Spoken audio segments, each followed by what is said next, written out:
Good morning. I am Rabbi Shauna Nair of Suburban Temple Kol Ami, but far more importantly, I am here today as a longtime family friend, tangential family of the Leveys. And it is my honor to lead us today as we mourn Janet's loss and celebrate her life. We remember Jan and join our hearts together and give comfort and strength to her family. Mourning is a time filled with many emotions and memories, both bitter and sweet. We begin our service with the recitation of psalms and prayers and readings, thus linking Jan's life with the millennial-old tradition of the people of Israel and the eternity of God. It is a fearful thing to love what death can touch. A fearful thing to love, hope, dream, to be and oh to lose. A thing for fools this, and a holy thing to love. For your love has lived in me, your laugh once lifted me, your word was gift to me. To remember this brings a painful joy. 'Tis a human thing, love, a holy thing to love what death has touched. This evening, we will begin our weekly celebration of Shabbat. And in traditional Jewish homes, there is a psalm, a piece read called Eshet Chayil, a woman of valor. And it is traditionally read by husband for wife. Here is a modern interpretation of it. A mother of generations, a woman of valor. She is precious in the gifts she has given to our family. Her children have found trust and truth in these gifts. We follow in patterns that she has taught. She is robed in strength and dignity, and she smiles at the future. She opens her mouth with wisdom, and the teaching of kindness is on her tongue. We benefit and learn from her wisdom.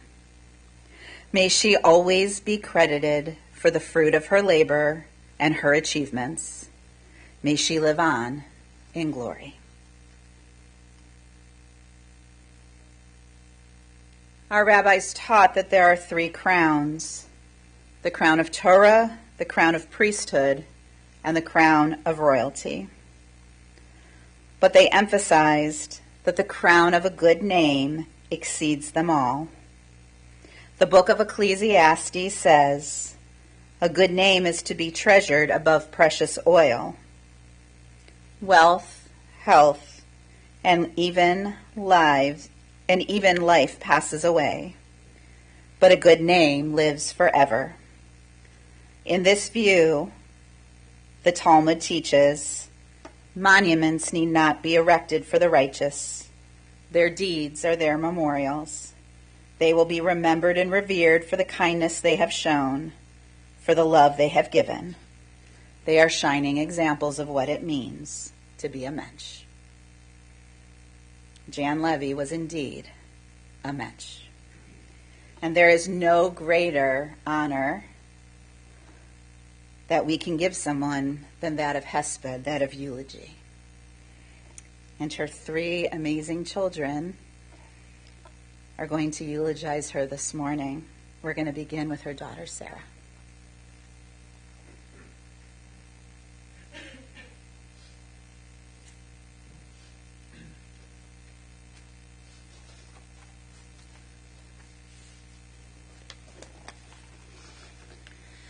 My very first memory of you is a very confusing one for me.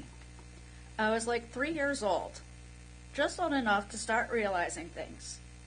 One day you left the house with straight hair and came back with curly hair.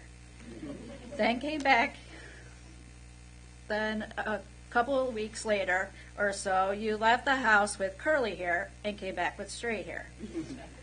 I remember thinking, how many moms do I have? Who is my mother? You later explained that your hair changed. You got a perm. You taught me what a perm was, and I was only 3 or 4 years old.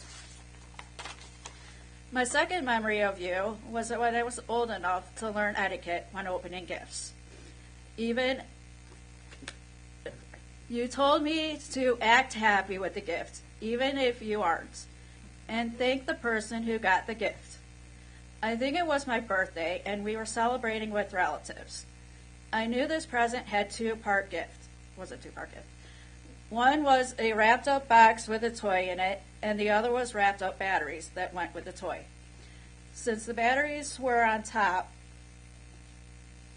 of the toy box, I opened the batteries first.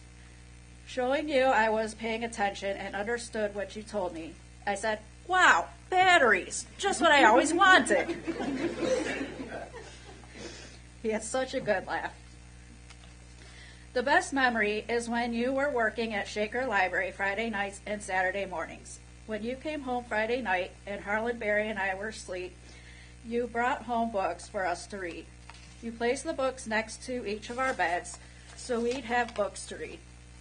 Both Harlan and Barry looked forward to these books. They greatly appreciated you. I, on the other hand, was like, oh great, another book to read. I read enough in school. I don't want extra reading. Not that I wasn't appreciative, because it was the thought that counts. It's because I am a slow reader.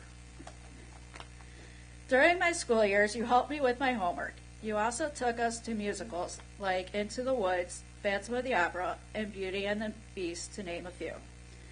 We also went to see your favorite singer, Neil Diamond, in concert at Richfield Coliseum. Then came college. I would write home to Lacey, our dog, instead of you and or Dad. Lacey, tell Mom this happened. Tell Mom that happened. You would write back as Lacey. Sarah, Mom did this. Dad did that. Mom, Dad, and I did this or that. Those days were fun. I look forward to writing to you, Lacey, and receiving letters from you, Lacey. Once I got married and moved in with Brett, I got in the habit of calling you almost every day, telling you what happened at work, how the customers treated me, how the managers treated me, and how my coworkers treated me. Often those talks would occur during Cavs or Indians games, so we would have to keep our reactions to a minimum. Before you got Fire Stick, you would always spoil the place before I got to see it. After Fire Stick, I got the place first. I could hear Dad saying, Stop talking to her. I don't want to know what happens. Not in those words, but close enough. You and Dad made time to have dinner with Brett and I once a week. Both Brett and I look forward to having dinners with you guys. You were truly my best friend. I was a very quiet, shy girl growing up and felt most comfortable with you. I could share anything with you, and we did a lot of things together, like movies, shopping, and playing games. I even went with you to a Neil Diamond tribute production called A Beautiful Noise with Brett. You really enjoyed it. Thank you for giving me a wonderful childhood and adulthood. I love you and miss you.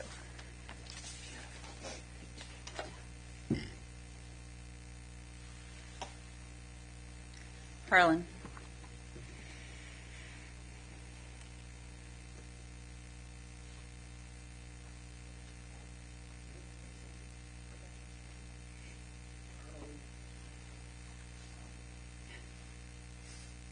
Well, this thank you. That helped because I'm not sure I can actually get through this, so you're going to have to bear with me.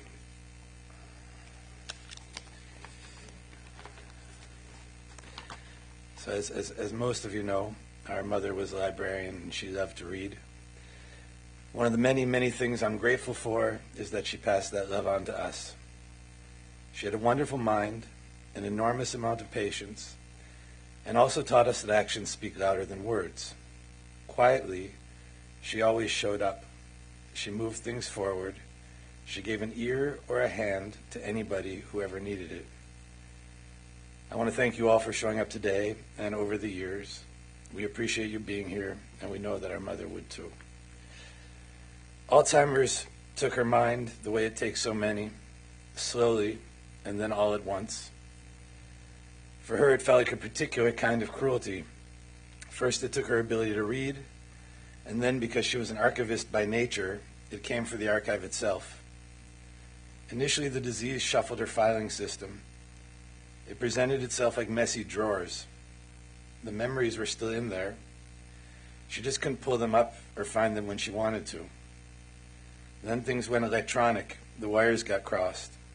Memories morphed with other memories, with books she read, films she'd seen, stories she'd heard, dreams and anxieties, all mashed into one single signal.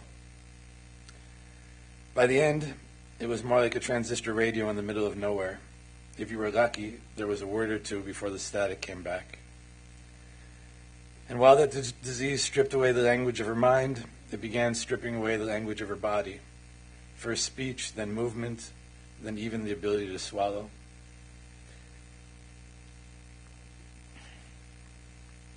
This summer, my wife Winnie and I started to clean out the family house. When our father passed away almost 5 years ago, going through his things felt like detective work. There were stacks of scribbled notes, a system only he understood. It was wild and weird and wonderful, just like he was. But cleaning out our mother's affairs was very different. What was unmistakable in everything that she'd saved, in objects, images, personal effect, things she'd kept safe for 10 years, 20 years, 30 years, 60 years, there was a deep acted upon love. There was so much stuff, but none of it felt like stuff. It was all so well cared for. Everything we touched had the texture of love. That was the love that she and our father used to build a home and raise 3 children. We all know that life can be hard and sad and beautiful. Our parents worked so hard to swing things towards the beauty. They built a beautiful life and passed on the tools to their 3 children to do the same. Everything we did for our mother at the end could never compare to what she did for so long for all of us. That's the debt that I carry and the gratitude. A tremendous amount of gratitude. It's not the kind you repay. It's the kind you carry and you try to be worthy of.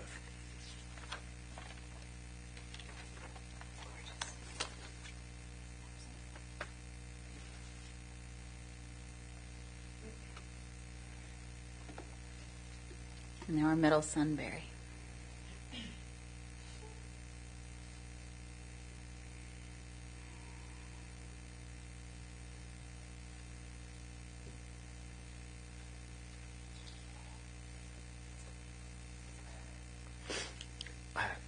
I think if Jan could have seen all the support here today, she would have absolutely said how shocked she was that so many people had nothing better to do.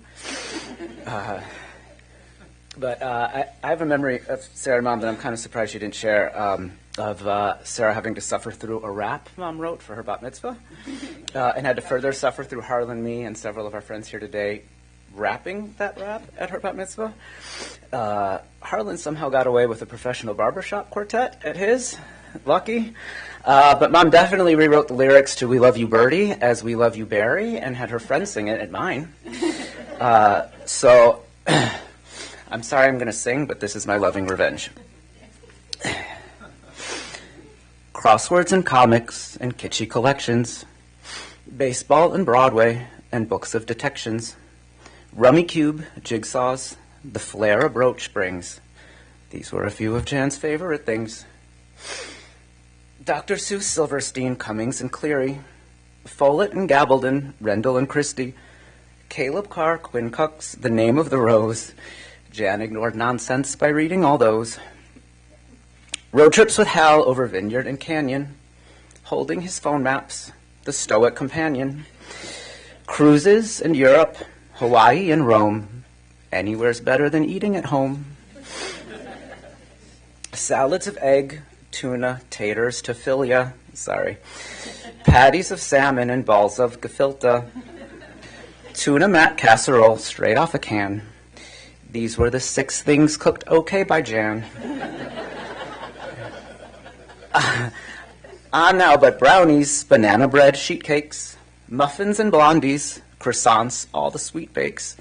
Coat them in chocolate and say this for them.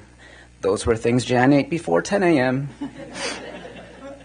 Hosting and hobnobbing, guiding bad drivers, Hilton and Richie and status-mad strivers, schnauzers and tournaments, 2 men who date. These are a few things she learned not to hate.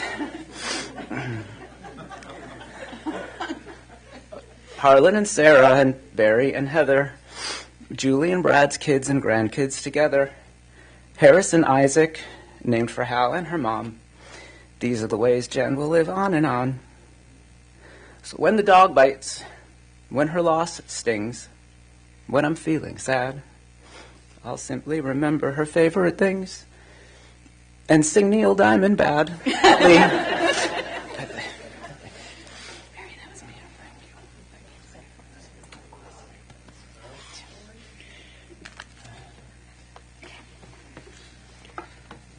I vow not to sing, and those who know me know that that is a good thing. But I do love a good story, so I will begin there. It is a story about a little boy who grew up in a palace, the son of a king. This family was Jewish. Not sure how this story happened, because usually they were not the kings and queens and princes, but they were. And one of the things this little prince looked forward to every Shabbat was his grandmother's challah. It was delicious, and he loved it.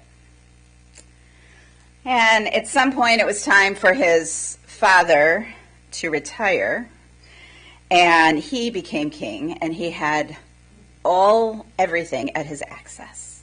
And he said, because his grandmother was long gone at this point, am going to make my grandmother's challah every Shabbat. And I will invite guests over, and they will get my grandmother's challah.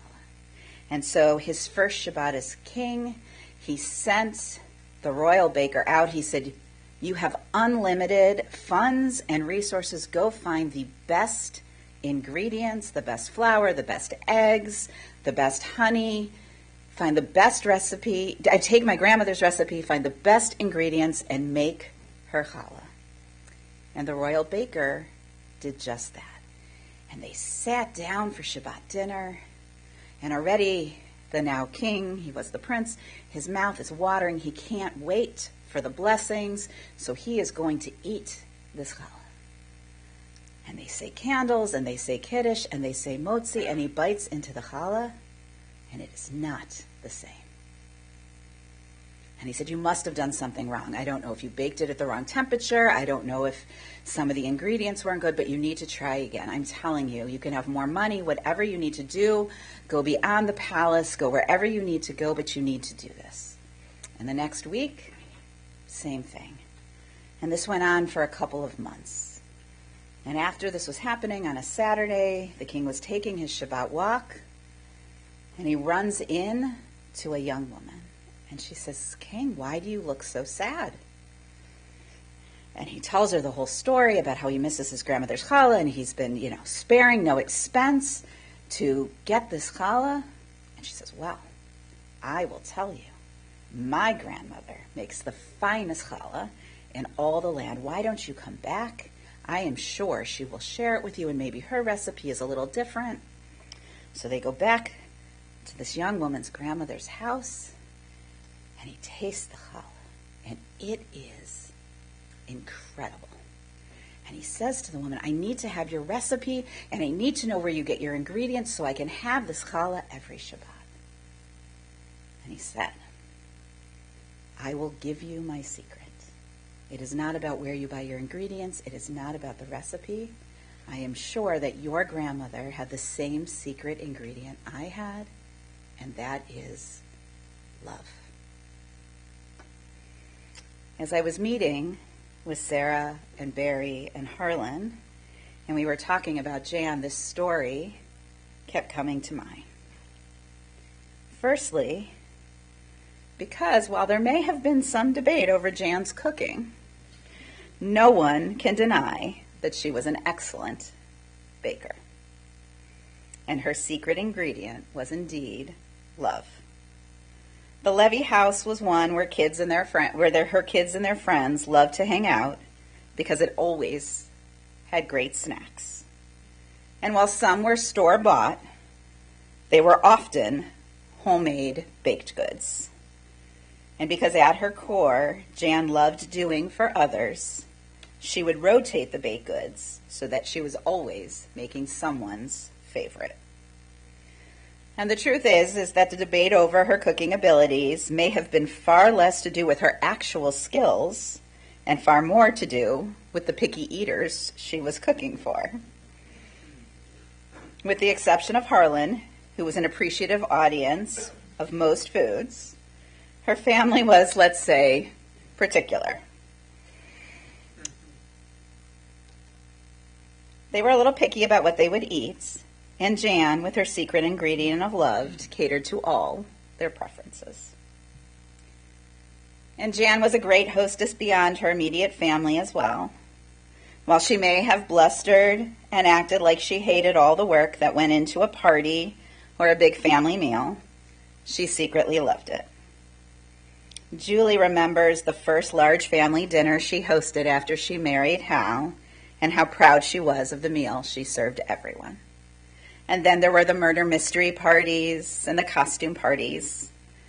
And holidays weren't just about the food, but she had drawers and drawers filled with signs and decorations for every holiday. And as Barry alluded, it wasn't just about the holiday decorations. Jan loved to collect.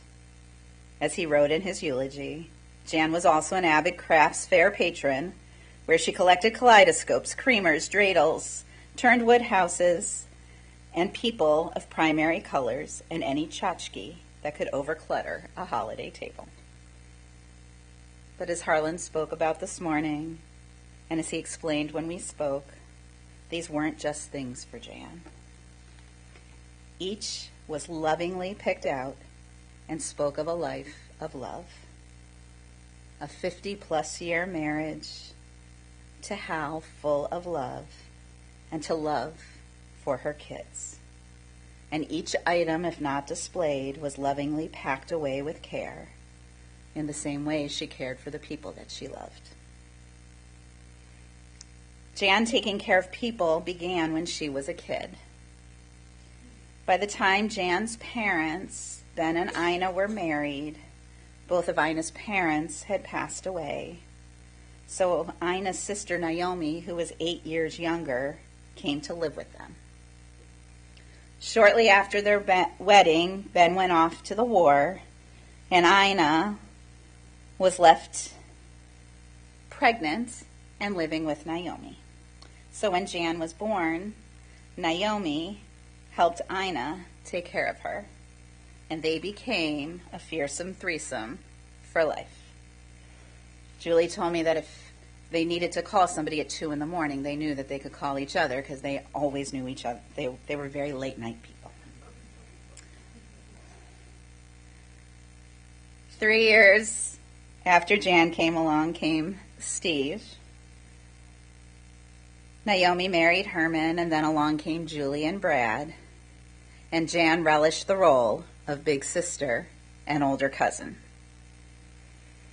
They were all very close growing up.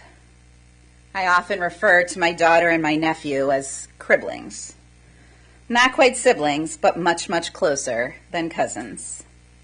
And this is how it was with Jan, Steve, Julie, and Brad. When Jan got old enough, she would babysit the younger three, eventually driving them downtown to see her beloved musicals like My Fair Lady and Mary Poppins. And in talking to Julie, she said that Jan was not only her cousin, but she was her role model too. She has many lovely memories of helping her to set up her classroom when she was a teacher, and also helping her to grade papers. Not sure how ethical that was, but listen, it's all good. Hopefully they all got good grades. Julie also remembers when Jan and Hal first began dating and watching their love blossom. Hal may have been the louder of the two, but in her quietly forceful and loving way, and with a healthy dose of wit and sarcasm, Jan helped Hal become a better husband, a better father, and a better human. Jan's love for her children, however, was loud and proud, and you need to look no further than the Velcro wall she erected in her kitchen to know just how much she loved them. Jan did not care that this Velcro wall might not be the height of decor. She wanted to be able to display all of her children's art as if it belonged in the finest gallery, because in her mind, it did.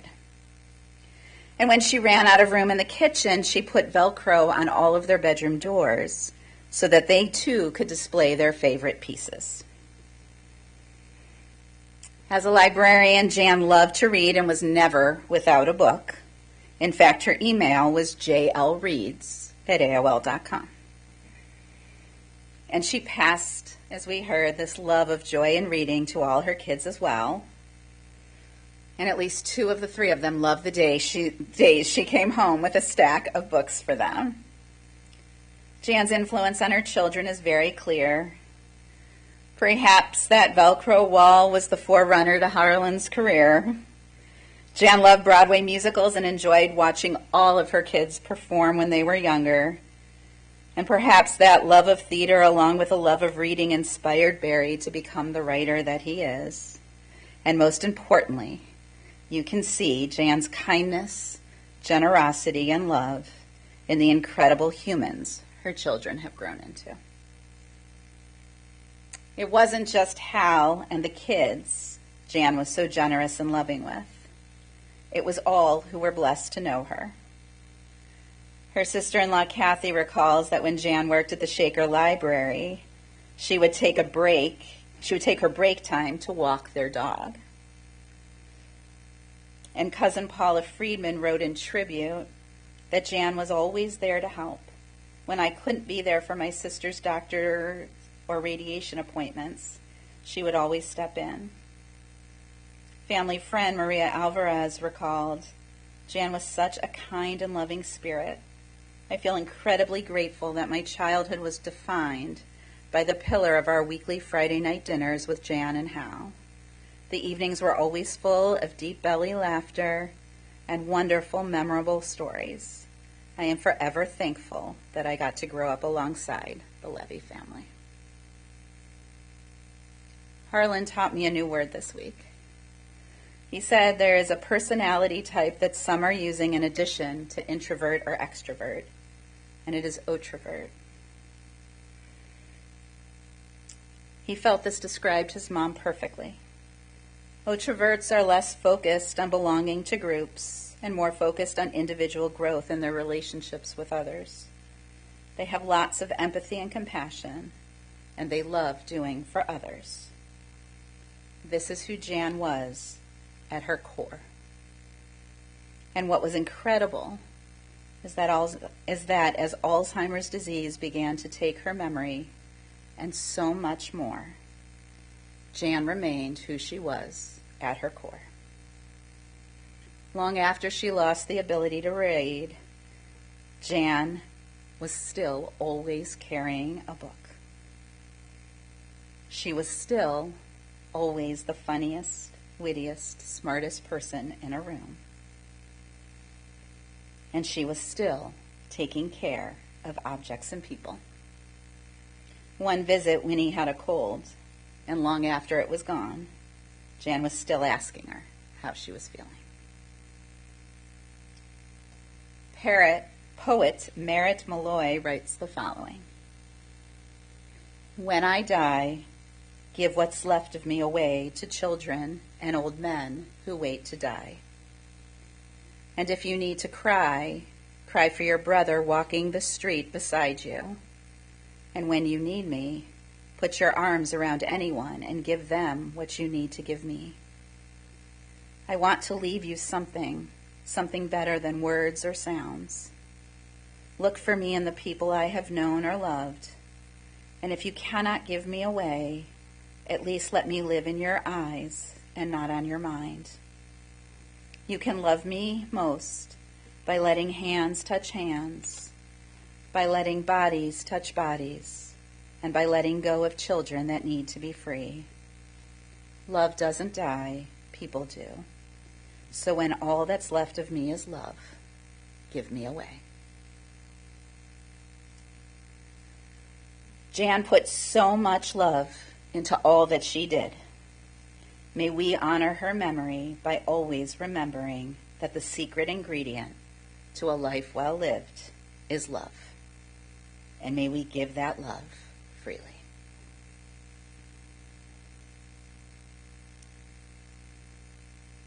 Birth is a beginning, and death a destination, and life is a journey.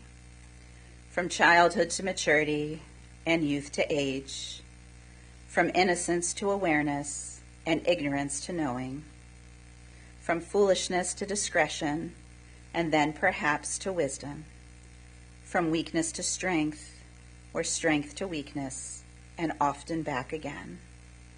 From health to sickness, and back we pray to health again. From offense to forgiveness, from loneliness to love, from joy to gratitude, from pain to compassion, and grief to understanding, from fear to faith, from defeat to defeat to defeat, until looking backward or ahead, we see that victory lies not at some high place along the way, but in having made the journey stage by stage, a sacred pilgrimage. Birth is a beginning, and death a destination, and life is a journey, a sacred pilgrimage to life everlasting. We'll continue with the 23rd Psalm. Adonai is my shepherd, I shall not want. God makes me lie down in green pastures and leads me beside still waters and restores my soul. You lead me in right paths for the sake of your name. Even when I walk in the valley of the shadow of death, I shall fear no evil, for you are with me. Your rod and your staff, they comfort me. You have set a table before me in the presence of my enemies. You have anointed my head with oil. My cup overflows. Surely goodness and mercy shall follow me all the days of my life, and I shall dwell in the house of God forever. In a moment, we will conclude this portion of our service with Al Malei Rachamim, the first of two memorial prayers we will recite. The second will be the mourner's Kaddish, at interment. Interment will follow at Mayfield Cemetery, and family and friends.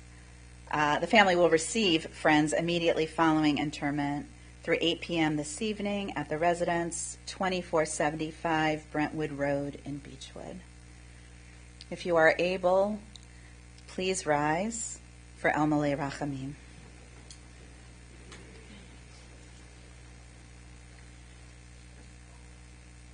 El Malei Rachamim, Shochein Bamromim, Hamtzei Menucha Nechona, Tachat Kanfei Ashchina, Im Kedoshim Utehorim Kezoar Harakia Mazirim, Et Nishmat Janet, Shehalacha Le'olama, Ba'al Harachamim, Yistireha Beseter Kanafav Le'olamim, Vayitzror Bitzror HaChayim, Et Nishmata, Adonai Hu Nachalata, V'tanuach Bashalom Al Mishkava, V'nomar, Amen.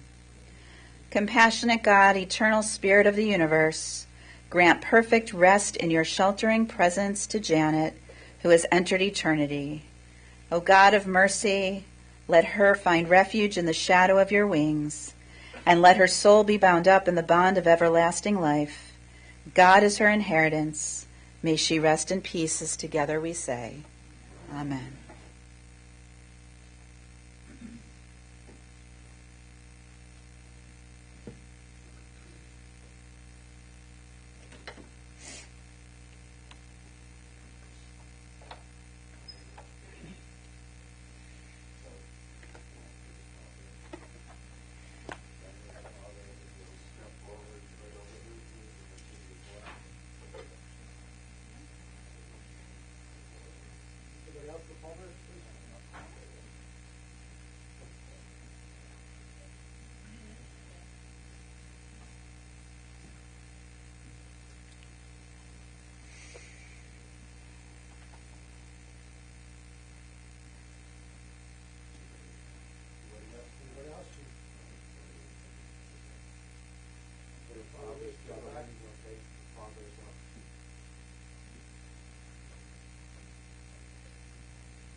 So if you're going to the cemetery, you put on your headlights and your flashers, and then you're going to go to Mayfield Cemetery,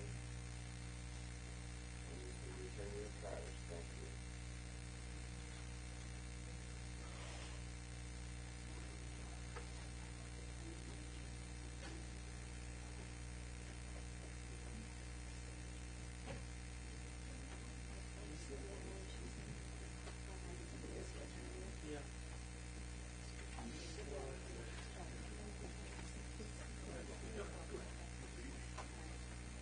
Not by much.